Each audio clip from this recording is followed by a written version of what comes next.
Bonjour Augustin Zemfoumou, merci d'être avec nous. Vous êtes candidat au poste de secrétaire général de la francophonie pour succéder à Abdou Diouf lors du prochain sommet de la francophonie de Dakar. Vous avez été de nombreuses fois ministre, ambassadeur de Guinée équatoriale et c'est d'ailleurs ce pays dont vous êtes proche du président qui vous soutient dans cette candidature. J'allais dire, pourquoi vous êtes candidat aujourd'hui pour succéder à M. Diouf? Ce sont les pays qui présentent les candidats.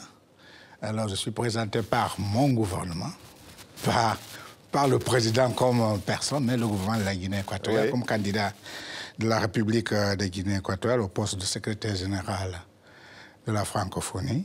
Je crois que cette candidature est motivée par le fait que la Guinée équatoriale veut prouver cet amour à la francophonie, parce que, comme je le dis toujours et comme on l'a toujours signalé, si bien certains pays africains ont hérité la francophonie, et le cas de la Guinée équatoriale a choisi la francophonie. Oui, c'est-à-dire que la Guinée est une ancienne colonie espagnole, donc on parle plus franchement espagnol, mais le français est officiellement deuxième langue. Deuxième langue, oui, reconnue par la Constitution, c'est contemplé dans la Constitution comme deuxième langue du pays. Le français est enseigné dans toutes les écoles, alors le français est employé dans l'administration et je crois que la Guinée équatoriale fait du français une dévotion. Alors voilà pourquoi je peux dire que c'est la motivation pour que la Guinée équatoriale puisse prouver qu'elle veut continuer à contribuer et à faire davantage que la francophonie soit effective. Pas seulement en Guinée équatoriale, et que ça puisse continuer. Alors la Guinée équatoriale est avec vous. Il y a d'autres pays, notamment en Afrique, qui vous soutiennent aujourd'hui dans cette démarche? Pour moi, ça, je ne saurais pas le dire. Vous en parlerez à la directrice de campagne. Oui, vous savez que l'on est dans un état de... Vous avez certainement, monsieur le sénateur, vous êtes aujourd'hui sénateur. Vous avez d'autres soutiens, ou vous les cherchez du moins? On nous cherche des soutiens, c'est pour cela qu'on est là, on est en campagne. Oui. Voilà. En campagne, ça veut dire que notamment ici en France, vous sollicitez le soutien de la France, par exemple? On sollicite le soutien de la France, on sollicite le soutien des pays africains, l'Afrique centrale, l'Afrique tout entière. Vous savez que l'Afrique, la francophonie, je crois que la majorité des pays francophones sont africains. Ça veut dire que pour vous, il faut que ce prochain secrétaire général de la francophonie soit africain? Bien sûr, c'est pour cela que je suis là. C'est pour cela qu'il y a 4 candidats africains. Voilà, je crois que l'Afrique mérite d'être secrétaire général, continuer à être secrétaire général. Oui. M. Abdou Diouf est africain, il est secrétaire général, et je pense que ça ne dérangerait pas que l'Afrique continue à assumer le secrétariat général de la francophonie. Qu'est-ce que vous feriez en tant que secrétaire général de la francophonie? Alors on voit ce qui s'est passé au Burkina Faso, on voit une Afrique avec évidemment des problèmes de démocratie. Parfois même la Guinée équatoriale est mise en cause, notamment son président ou le fils du président dans l'affaire dite des biens mal acquis.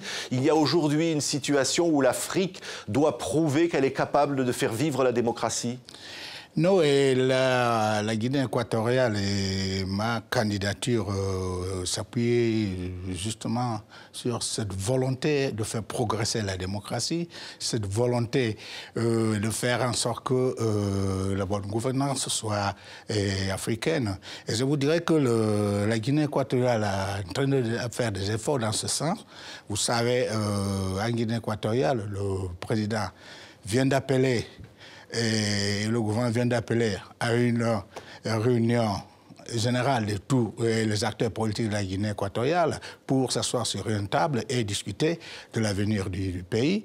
Et vous avez mentionné le Burkina Faso, mais contrairement à ce que le président Compaoré voulait faire, alors le président Obiang a fait le contraire, parce qu'il a modifier la Constitution en limitant le mandat de chef d'État, et que cela ouvre la porte, vous voyez, à d'autres options pour gouverner le pays. Alors, et dans ce pays, en Guinée équatoriale, il y a une maison pour la francophonie. Il y a déjà beaucoup de choses de faites qui montrent cette volonté. Il y a beaucoup de choses de faites. Alors, mais je crois que cela prouve la volonté de la Guinée équatoriale, parce que il y a la maison de la francophonie qui vient d'être inaugurée, c'était le 3 août dernier. Et puis, bon, il y a les écoles de la francophonie que le gouvernement a financées. Il y a plusieurs écoles de francophonie financées par le gouvernement. Les efforts sont faits par le gouvernement pour que le français soit pratiqué dans toute l'administration. Et nos échanges, vous le savez, par géopolitique, la Guinée équatoriale est dans une zone éminemment francophone. Alors, nos échanges avec nos voisins, alors, se font en français. Oui. Et je crois que la volonté de la Guinée équatoriale est bien prouvée pour que la francophonie puisse être plus... Oui.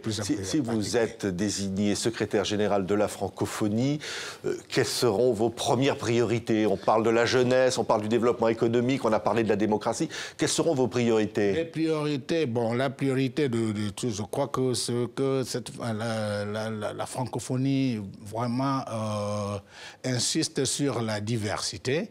Et la diversité dans quel sens? Dans le sens qu'on sache que le français, c'est une culture. Oui, c'est pas politique. Oui, oui. C'est une culture et que cette culture puisse s'étendre à des zones. Par exemple, la Guinée équatoriale aujourd'hui, moi je vous parle en français, moi je suis hispanophone. Vous parlez 3 langues, hein? Je suis même de l'Académie espagnole. Là, oui. Vous voyez? Alors, mais je vous parle en français et je crois que ça vraiment c'est un atout et ça fait la force. Vous voyez, d'une langue et d'une culture. Et là, moi, je tâcherai d'insister sur ce point. Bien sûr, vous dites dans votre programme, vous dites enfin une vraie diversité. Vous trouvez que jusqu'ici, ça n'a pas été vraiment le cas? Je dirais que ça a été plutôt dans les discours et dans de bonnes intentions. Alors, il faut que vraiment ça se matérialise, vous voyez? Oui. Alors, je pense que cette matérialisation... Et moi, j'insisterai, je vous le dirai, et pour que la présence du français, moi, je suis habitué de... Et moyens, bon, dans les espaces des organisations internationales, le français a un petit recul. Vous voyez, l'emploi du français a un petit recul dans les organisations internationales, vous voyez, au bénéfice de l'anglais. Alors, si on pouvait insister sur que le français, que c'est l'une des premières langues de la culture du monde, alors je crois que si le français pouvait accroître et renforcer sa présence dans les organisations internationales, ça serait une bonne chose. Alors, on va le dire, vous n'êtes pas parmi les favoris, mais vous êtes déterminé. Non, moi, je ne dirais pas qu'il n'y a pas de favoris. Il n'y a pas de favoris. Ça va jouer à la dernière minute. Ça va jouer à la dernière minute, vous voyez. Alors, moi, je ne pense pas qu'il y ait des favoris. Et ceux qui pensent aux favoris, moi, je dirais qu'ils se trompent. Voilà, il faut... Et je dirais le fait que certains candidats soient connus, alors, n'est pas évident, ne fait pas évidence le fait qu'ils peuvent faire mieux que moi au secrétariat général. En tous les cas, on était ravis de vous avoir reçu, M. Augustin Nzéne-Foumou. Vous êtes donc l'un des 5 candidats. Nous avons reçu tous les candidats dans les mêmes conditions ici sur ce plateau, les candidats à la francophonie. Merci. Merci à vous.